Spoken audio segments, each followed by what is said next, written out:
ملکی افراد کے لیے موقع کارڈ جاری کرنے کا اعلان کیا ہے۔ آئیے آپ کو بتاتے ہیں کہ جرمنی کا موقع کارڈ کیا ہے اور اس سے ملازمت کے خواہش مند افراد کیا فائدہ حاصل کر سکتے ہیں۔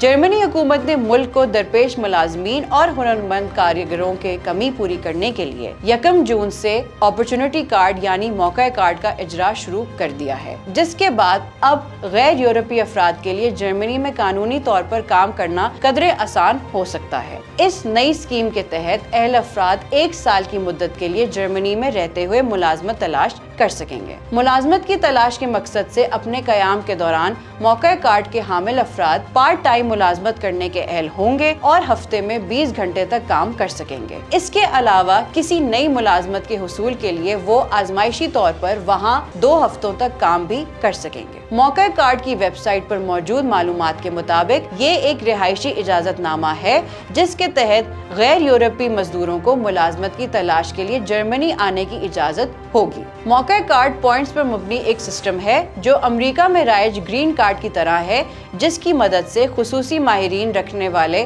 پروفیشنلز کی امریکہ آمد کو یقینی بنایا جاتا ہے۔ پوائنٹ سسٹم کا استعمال کرتے ہوئے اس بات کا تعین کیا جا سکتا ہے آیا آپ اپنی اہلیت، تعلیم اور حالات کے بنا پر موقع کارڈ کے لیے اہل ہیں یا نہیں۔ موقع کارڈ حاصل کرنے کے لیے آپ کو کم از کم 6 پوائنٹس کی ضرورت ہوتی ہے۔ تاہم اگر آپ کسی ایسی پیشہ ورانہ قابلیت کے حامل ہیں جو جرمنی میں تسلیم شدہ ہے تو آپ کو کم از کم پوائنٹس حاصل کیے بغیر ہنرمند کارکن کے طور پر موقع کارڈ کے لیے درخواست دے سکتے ہیں۔ موقع کارڈ حاصل کرنے کے لیے ضروری ہے کہ آپ نے اپنی تعلیمی ڈگری مکمل کی ہو یا کسی ایسے ہنر میں کم از کم 2 سال کی تربیت حاصل کی ہو جو اس ملک کی طرف سے تسلیم شدہ ہو۔